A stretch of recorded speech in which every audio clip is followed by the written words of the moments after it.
Loop Gear is well known for packing very interesting novel features into their flashlights.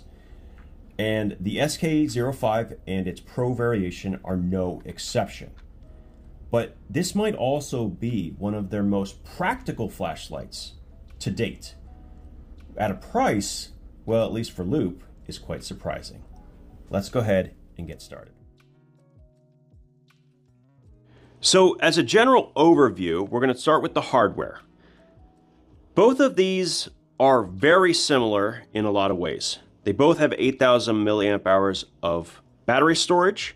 Both of them have 3 sets of lights, side lights, and then a spot, as well as a flood.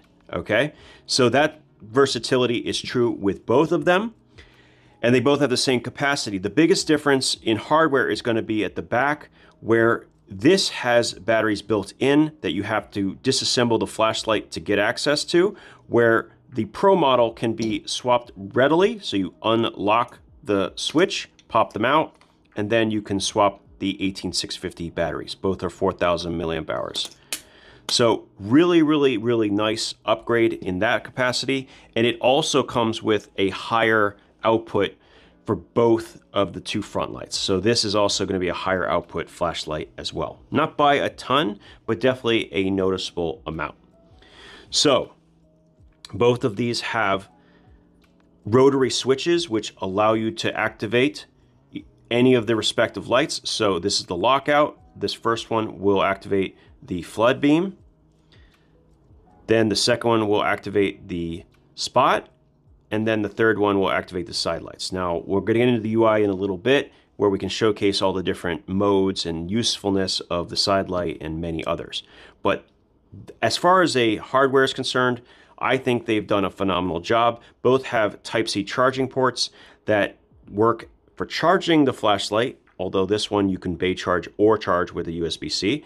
And this is an important output, port, because these also function as a power bank, and they actually can charge things relatively fast, quite a bit faster, in fact, than many other power bank flashlights that I've tried in the past. I'm not sure how, but they are definitely able to do so. And there's less time being spent charging with them, which is great. I love that. The fact that they maintained IP68 waterproof or is it 67? But either way, they are fully waterproof, while also being able to do that is very, very, very good. That's true for both. I think the replaceability of the batteries is actually such a big component to this. I mean, the added output is a bonus, but the replaceable batteries really makes a big difference. This is going to get a 4.5 out of 5 on hardware. The only thing I would say they could improve with this is if they swapped these floody emitters that are cool white with something that is warm, aka around 4,000 Kelvin, with a high CRI, which will be much more gentle to the eyes. It'll be better when being used up close. And speaking of being used up close, another thing I didn't mention about the hardware is you can actually use it with a magnetic tail, and it's really remarkable that this is able to function like that, because most of the time with these types of heavy flashlights, the magnet is just not strong enough. But regardless of which one you get, it will be strong enough to actually work with a magnetic attachment, which I absolutely adore. Rather than going through every single setting, output, runtime, and so on, I'm just going to list them right here. So feel free to pause and take a look. You'll see very clearly that the SK05 Pro is a higher output. It's definitely going to be worth saving your money and buying the Pro model. I like this one, and I think at the price that it's at, around $100, it's much less expensive than I expected when I first got it. I actually thought they were going to be in that 200 range based on what they had done in the past, but this was a pleasant surprise. At 150 for what you're getting, I actually think this is a very, very impressive flashlight. But it's not just a flashlight. It also functions as an 8,000 milliamp hour power bank that's waterproof. There are a lot of ways in which this can be used that I think will be profitable to, well, a lot of people. So as far as output and runtime, I would give this a solid 4 out of 5. There are emitters that they could have used that would have improved it slightly.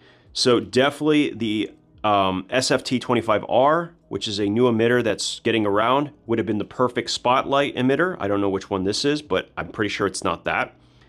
And we talked about the floody emitters, which definitely should have been high CRI, maybe a Niche F519A. You would have lost out somewhat in output for the flood, but you would have gained it in the spot. So I think it all would have balanced out really, really nicely. Either way, it's still really, really good. If you don't mind the cool white, it has all the different emitter types and so on that you might want to use. Good. Now, versatility. This thing is a versatility powerhouse. This is a instant 5 out of 5. We have magnetic tails, we have pocket clips that are reversed, we have rotary switches that activate 3 different output settings, and you can activate both at the same time. We'll get to that in the user interface part. And you have a side light that can do a lot of weird strobe slash colorations. Versatility is off the charts with this flashlight. So they've nailed it on that category, no problem. Let's talk about the user interface. Regardless of which of the 3 output modes you're in, something is going to be true no matter what. If you hold press the button, you're going to get the maximum brightness from both front emitters at the exact same time. It is going to be momentary only, and this works like a burst mode, right? It's usually going to be something you'll use in emergencies where you need to A, see something at distance very quickly, or B, you have something or an animal or otherwise coming at you at high speeds and you need to dissuade them from doing so immediately. That's what this is going to be good for. You might call it attack mode, but I refrain from doing that because with a side switch, that's not going to be as easy. And yeah, it's not preferable, but it is there. So if I hold press, I get it all the light all at the same time. It's no joke. It is very, very, very, very bright. It is certainly brighter with the Pro model. So that's true regardless of which mode you selected, as long as the flashlights are off. That's where we're going to start this thing. I would have preferred a hold press equal the lowest output setting of their respective selection, but I can also understand why they chose this particular mode to satisfy a variety of people who want something along those lines. So, you know what? I'll give them a pass. Now, when we go to, we're going to go to the floodlight. Something I didn't mention. Hold on a second. So, something I didn't mention, whenever you turn it on, it tells you how much battery you have. How cool is that? I really, really like that feature. Anyway, we're going to start with the floodlight, and it's exactly the same with the spotlight. One press will bring it in on the memorized mode. Once it's on, hold press to cycle through the 3 different output settings. And then whatever you stop on will be memorized, and every single one of the modes will have its own memory. Okay, so if you want the low on this, you can do that. With the high on this, or the low on this, you can swap, mix them around however you want. They each have their individual memory. All right, so that's really cool. Now, from off or on, if you double press, you'll get access to the highest part of the ramp, which that part I do like. I like that you can access the max turbo immediately, and then triple press will be strobe, which is pretty normal. We've seen that in a ton of different flashlights. Now, the only difference is if you access the side light, that's not going to be the case. Double pressing does not activate let's just put it this way. It works a little bit different from the side light. Let's just say that. However, in this mode, if you hold press, you still get access to the turbo, which I like. I like that part a lot. All right. Now, we're actually going to start with the side lights because it's a little bit complicated. There are a lot of fun modes for this and one practical mode, in my opinion, or 2 of them, because it has both a white and red side light option. So this is the white light option at full brightness, I believe. 1, 2, and 3. Yeah. And this is the white option. Let me turn this off. There you go. white option in the Pro model. Now you'll notice that they actually are different colors. So this actually has a, in my opinion, a better light. It might even be a high CRI light compared to this. So there might also be an upgrade here that's worth noting. I really like this. It's yet another reason I would go with the Pro model. But I can cycle up. I think that was the highest, 1, 2, 3. And this will be your option if you want something in the dark and you don't want to blow out your vision. Cool. Now, this is where things get a little weird. Hold pressing, let me turn this one off. Double pressing the button will cycle through all the weird modes that it has on the side. So we have red, which is normal and has 3 different output settings. Then we have a kind of blinking red. We have that little thing we started with. Don't ask me to define what these are. This one's really cool. I like that one. By the way, clicking once will turn it on and off, and hold pressing will cycle through colors. Pretty cool. Double press again to go to the next mode. This is one that's got like the rainbow that slides across. And then back to white. All right, so there you go. There's the side switch. That's pretty much the user interface you need to know.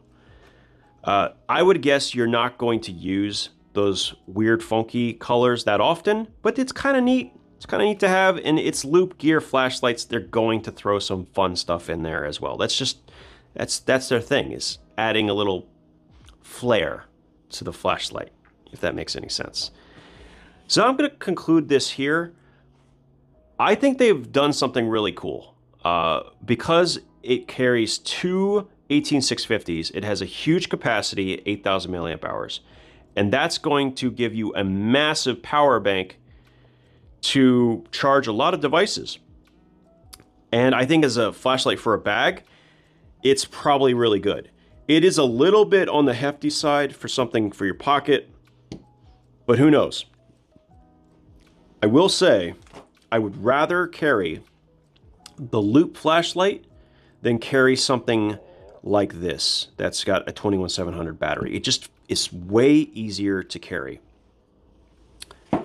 So overall, I'm impressed.